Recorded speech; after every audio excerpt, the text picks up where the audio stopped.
Alright, I'm going to be trying to be as helpful as possible to you guys here. You might hear some construction noise in the background because I'm doing this voiceover at a different time, and it's a little loud here. So I'm going to try to give you some idea of what's going on. I'm going to be setting some gains. There's 2 acoustics, 3 vocals, and a cajon. I was going to start with the gain, but then I quickly changed my mind and decided to get my custom fader bank set up. You should get organized first. It's usually a good rule of thumb. If you take the time up front to get organized, it will be much easier to take care of things from that point on. So you can just see me here clearing out the default template that was in the board. It was some kind of like jazz with horns template or something. So I'm searching around for things. This is just a part of setting things up, right?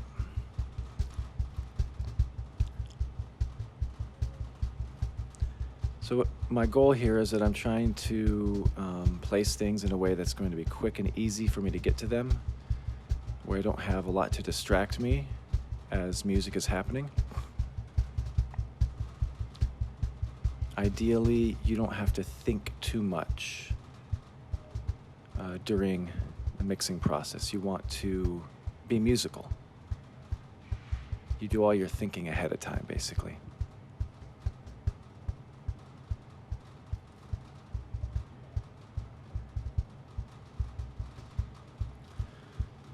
In that way, it's very similar to practicing an instrument or singing. You do a lot of analysis, thinking, and practice. You do hours and hours and hours of it, with the goal that when you get to actual performance, those things are all second nature, and you can concentrate much more on relating emotion, right? Creating an environment and telling a story. All right, so I'm looking at the cajon.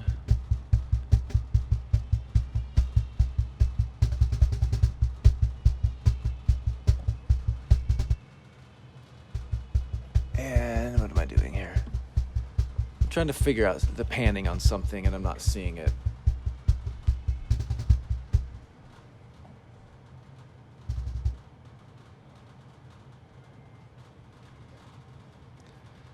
So sometimes you just have to get your brain around a board that you're not used to being on.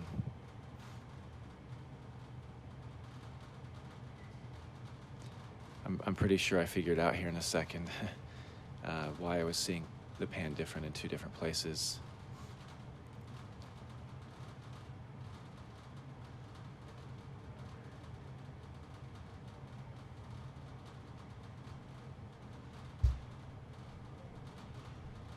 So I'm checking the bus setup to make sure that everything is as I expect it to be. And a couple things weren't. I wanted my buses 1 and 2 to be stereo.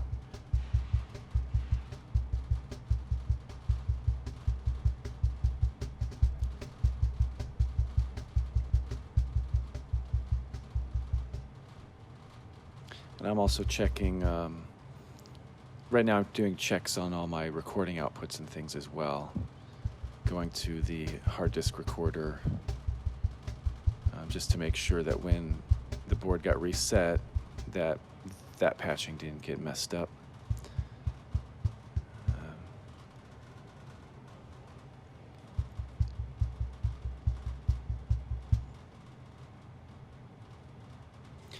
So as you can see here, I'm just letting the band kind of play through stuff. I'm working on setting things up anyway. I'm not going to start an official sound check. And this whole process here that you're going to see in this video, I'm checking the guitar. So I'm figuring out that the panning's fine on the guitar, so I know that my routing is good. So I just need to look at the pan on the cajon again to figure this out. So I just figured out that it was panned, even though for some reason it didn't say that on the other screen I was looking at. So now I've got that panned correctly. So as you'll notice, you'll notice through this whole process that I am just letting them play, because they haven't rehearsed yet. This is their rehearsal. So I'm just letting them play through things, and as they play, I'm just going to work on EQ and all that stuff, get the sounds right. I'm not going to stop them and make them do sound checks. I don't think they even had their in-ears in, so I'm just going to be as invisible as possible and get as much done as I can without bothering them. I just went up to check the mic on the cajon because it didn't sound the way I was expecting or wanting it to. So the first thing I do is check mic placement on that. And then I'm heading back to the board.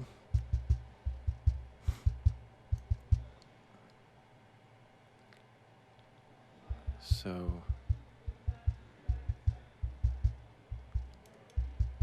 I'm gonna sweep the high pass filter on that cajon.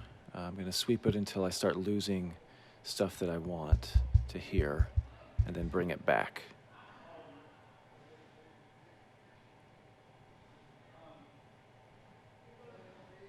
So I'm just waiting for him to play.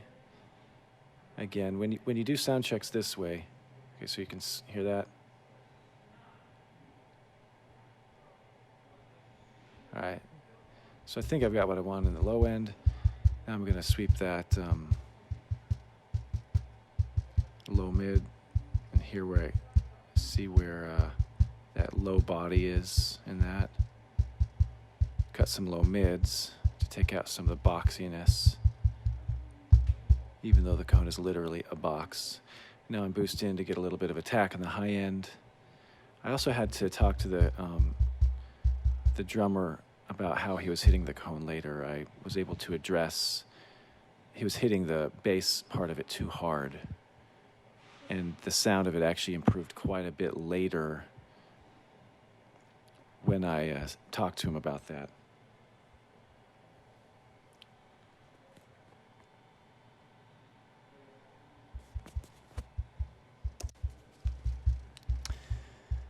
All right, so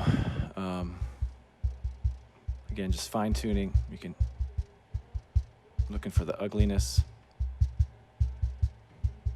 There we go. You can hear that ringing.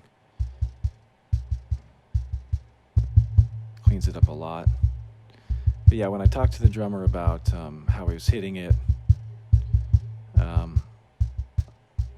I've got a relationship with him, so I kind of built into it, and it was as tactful as possible. He received it very well.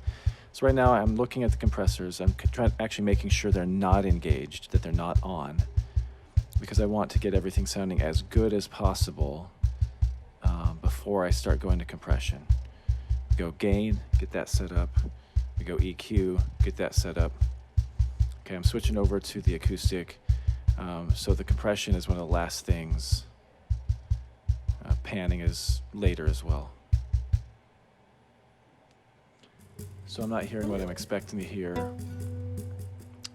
It's louder than I'm expecting, so I'm going to check the gain right away when the guitar starts to play. Yeah, so that's too hot, so I need to bring that down. I'm not going to just assume right away that I've got the gain. I'm going to check that a couple times throughout. Again, turn the compression off on that channel, make sure the EQ is off, and then I'm going to do a high pass filter. So again, sweeping it till I start to lose the low end that I want to hear, and then I bring it back.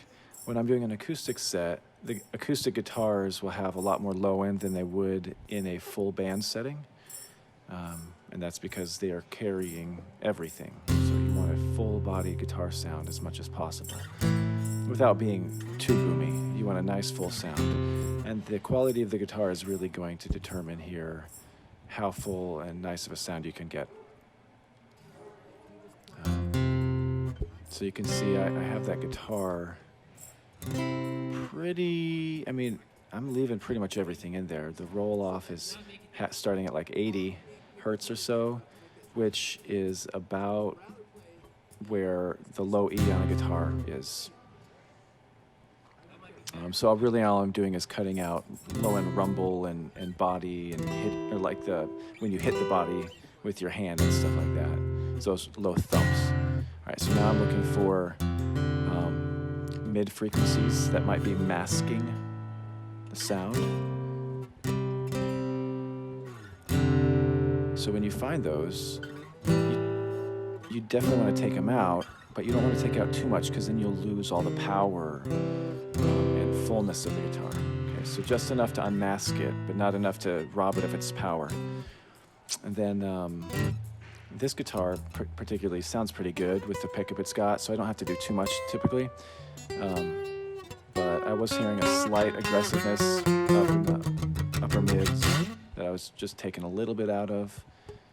But I want it, especially again in an acoustic setting, that crispy pick sound I want there, but I don't want it to be too aggressive like you might have it in a full mix, because it doesn't need to cut. It needs to sound natural and full. So now I'm doing the second guitar. Same thing, high pass filter, looking for the mids that are masking. This guy's also got a pretty nice guitar and pickup, so I don't have to do too much. Now, obviously they're not playing that well at the moment, but the guitars are sounding pretty nice. Very similar process. Cut out the mids that are masking. Find any aggressive tones in the upper mids that might be annoying or harsh. And then now that I have them EQ'd, which works best when you're center speaker because you have the full sound, then you pan. I'm going to go hard left and right, even though they probably won't be hard left and right in the final mix, just so I can really differentiate as we're going through right now and tell which is which.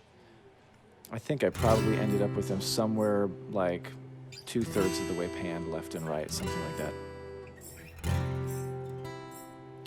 But what the hard pan does in the sound check, especially when I have good speakers where I can hear the panning, is if there's an issue, a buzz, an aggressive sound that I don't like or whatever, I can immediately tell which guitar it's coming from because it's hard left or hard right. All right, so now I'm doing a really, really quick, basic level adjustment between all the instruments, just to make sure that nothing weird is happening here. I'm gonna check my gain again because something was clicking. I heard something clicking in the speakers. There we go. Yeah, one of the acoustics was clicking. So especially during sound check, keep checking your gains because people don't play consistently loud. And if you just ask them to play their loudest, it will almost never be their loudest. And even during sound check, they're not really playing their loudest, so you need to give yourself a little bit of headroom because they're going to get emotional during worship and they're going to be louder at some point. So now I'm getting the vocals, making sure signal's good, making sure my EQ and compression are okay, and now I'm going to start sweeping the low end. You might be seeing a pattern develop here. Let it breathe there. So the pattern being, I do my high pass filter, cut out anything that I don't need, find low mid frequencies that are masking the tone, making it sound boxy or unnatural. The low mid frequencies, when they get boomy, that's what really is a dead giveaway that you're singing into a microphone. You know, that low mid boomy sound that people kind of describe as boxiness. If you want to sound natural, you get rid of that. Right, so the EQs, a little bit of presence boost, a little bit of highs, but for now, again, it's an acoustic set. Nothing really crazy is going to be going on here. I'm going for a natural sound. That way it kind of feels a little different.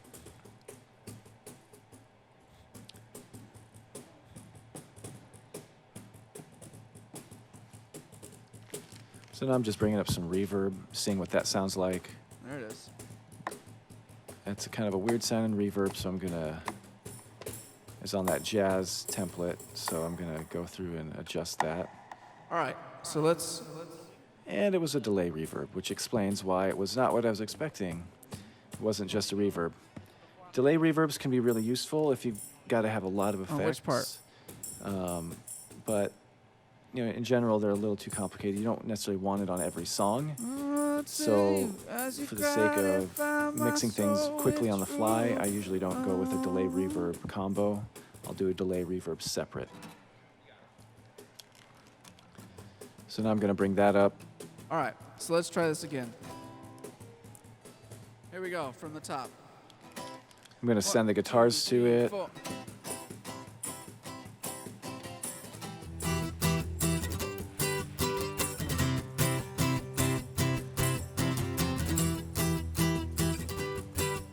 Oh, in my heart a rebellious eye,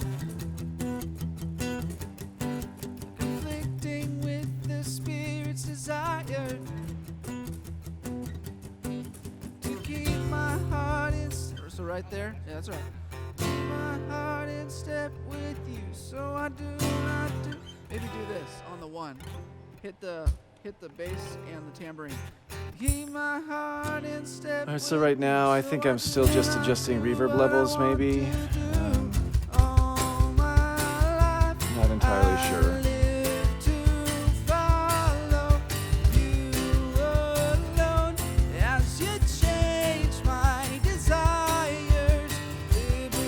I think I'm checking my levels onto the video to make sure that they're good.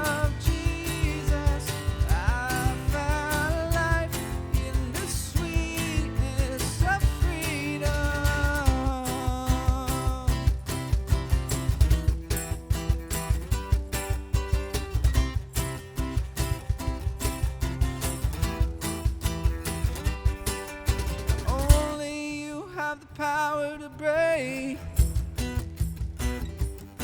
every chain I place around my neck. Let's just do a clean break. We'll do only you have the power to break. So these are the exciting parts of mixing, where you're doing all the little tasks that are going to make So from there, things happen. only you have the power. It's all the details that you want to get taken care of, because you can't pause a service live. You can't go back and fix a mix. You want to be as prepared as possible. So I'm just going through and checking all my, I think I was even actually checking the lyrics and stuff on the computer to make sure, because I thought I heard something that was off in the lyrics, so I was fixing that. Checking my lyric overlay, which I think I'll change because that works while they're standing, but while they're generally sitting down, it doesn't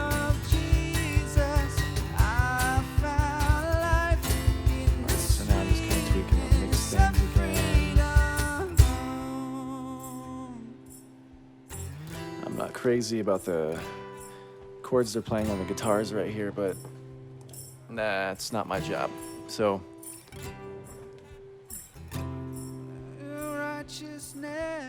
alright.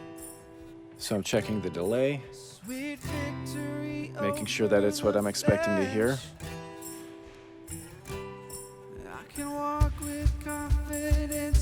So I'm going to check that delay and see what I'm looking at.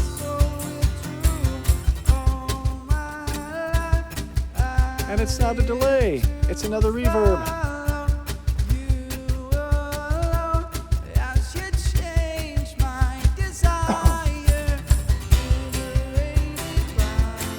And it actually confused me because I thought I was going to be looking at the delay, and then I saw reverb, and for a second I thought I clicked on the wrong one. So now I'm switching over to a mono delay. And mono delay is the easiest. It's the least hokey sounding, the most generally useful. Usually just enough feedback to get 1.5 repeats. Right? So that it doesn't keep going forever and ever, but it'll thicken up longer vocal parts, things like that. Put that G in the bass. Also, make sure you're set to a quarter note. Because a quarter note's going to let you tap whatever you want without having to do extra figuring. Okay, high pass filter, on the delay. You don't need extra see, low let's end see. Whoa. rattling around in the mix. And then low pass filter, because Make sure if when the you're S's and playing T's and things lanes, delay, it can be distracting well, don't and use harm the your whole intelligibility. hand down there. So Drop it. use those high pass, low pass filters if they're available to you. If they're not, put an EQ on the bus that the delay is coming into. You can do the same thing with the reverb. Clean that up. It's typically rooms, like for reverbs, aren't going to have a right. ton of high end. So So cut those highs. It sounds more natural. So here I'm compressing the guitar. Now that I have the other mixing elements kind of in place, I'm going to do a pretty, not too aggressive, like 3.5 to 1. I'm going to start cutting till I start to hear it. The gain reduction visualizer helps as well. When they're playing at a normal volume, maybe it's just touching. Right? You're just touching the top of that signal with the compressor when they're strumming at a normal volume. That way, when they play harder, it starts to clamp down a little bit more. All right, so for the acoustic, it's a we'll just do this fairly short attack, in the chorus. kind of like enough for a slapback kind of amount of time. So I'm comparing on and off there to see what it sounds like. You don't want it to sound better without the compression. You might as well not use it at that point. All right, so now I'm moving on to the next guitar. Again, I'm going to set the compression about the same. They're playing pretty similarly. That sounded good on the last guitar, so I'm going to duplicate those settings for the most part. Don't use more gain reduction than you need to, because you want your faders to be in an optimal spot for mixing. So that gain reduction can help you get to that optimal spot, but don't just crank it up because you think the louder sounds better, right? So you can see again, they're strumming lightly. I'm just barely touching the top, maybe with just under 1 decibel of gain reduction. When they strum harder, it'll clamp down more. The attack is long enough that the first punch from the guitar gets through, but it doesn't get too loud.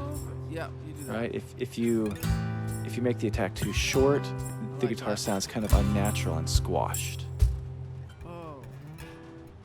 All right, so now I'm on the cajon.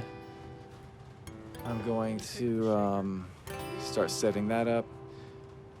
A good starting place for like a kick type sound or whatever is going to be between 10 and 20. Ratio is going to be a little higher than the guitars, but not crazy high. 4 to 1. I mean, that's pretty decent. Release is faster as well because you want that to release before he hits again. And then, What side do you want? yeah, a regular hit. Maybe I want like almost like if it's a normal hit on that drum, I'm gonna want somewhere around maybe 3 dB of reduction. But I mean, use your ears. It should sound punchier when you use that.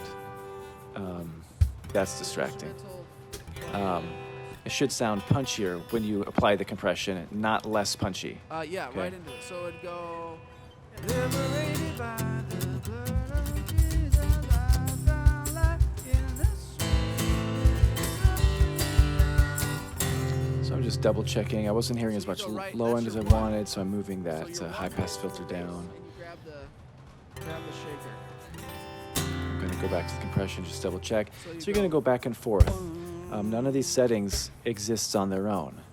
So there's gonna be, when you add or change one thing, it's going to change the other things you've done. So just keep in mind, you can't just set the EQ and forget it. Once you add the compression in, you're gonna have to go back and tweak things a little bit. And compression does tend to rob the low end a little bit when it starts to clamp down. So keep that in mind. So already I think that cajon is sounding a little punchier. And like I said, he started playing better later.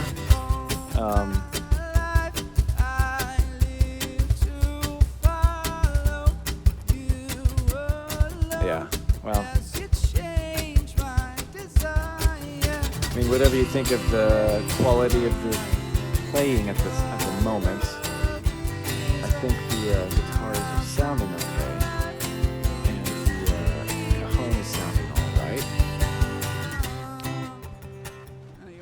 that.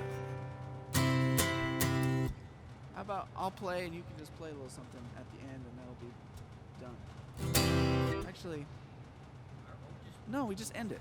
Yep. I feel the sweetness of freedom. And the musicians are already getting distracted. Yep, that's it. I like that. That was it right there. Playing secular riffs during worship practice is never as cool as you think it is while you're doing it. Yeah. No, if you need to drop it, don't worry. Just drop it. Don't worry about it. It's fine. But make sure you have it somewhere where you can get to it.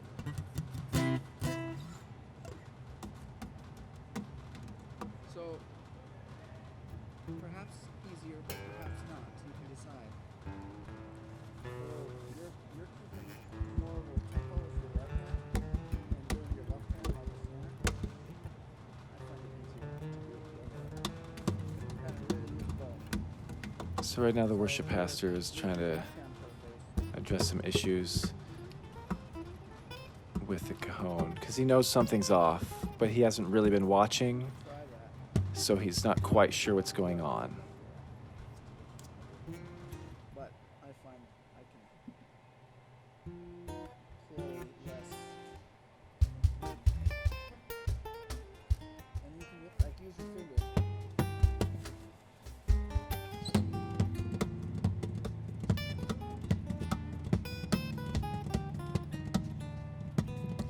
So the nice thing about this drummer, he's a young kid. I think he's like 15 or something, and he takes criticism and direction really well. He's a really good guy, and he just wants to learn. He's been playing drums for like 2 years, and he's already good enough to play in our main service. Just a really good kid. It's nice to work with musicians who are humble and Let's try teachable that and again. just want to serve God and do a good job. You're fine. I'm just. Here we go. All right, so now I'll probably start bringing in Yeah, let's try it. the other vocal, I'm guessing, when she starts to sing. Oh, I'm adjusting the text. You now see that the lyrics are down lower on the screen, and I'm adjusting the fade of the darkened portion of the screen. So now you can see everybody on the stage in the video. And now I'm looking at the other vocal, doing the gain.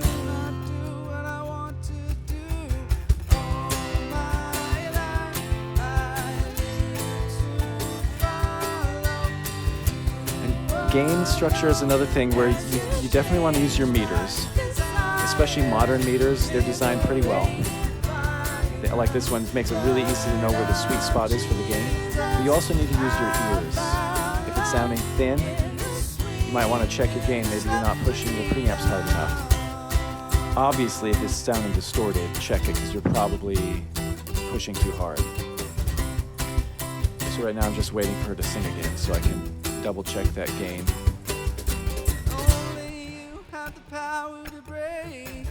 I'm panning her a little bit to the right or left. That doesn't make sense. Oh, I'm switching back and forth between the two. So now she's singing again, so I'm checking the gain. Oh, on the acoustic, because I was hearing more distortion.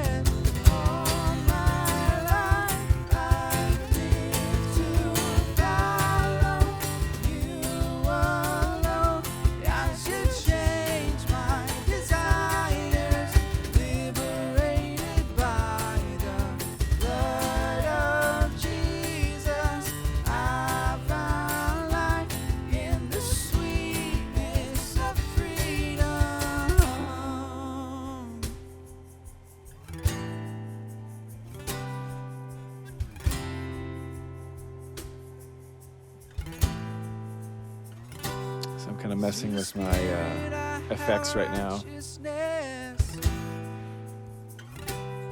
Just trying to learn how far I can take these effects and not sound blown out and weird.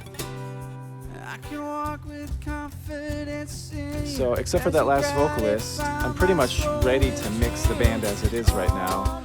There will eventually be someone on the left-hand side, but the video stopped recording at this point. So that's it. I will try to do another video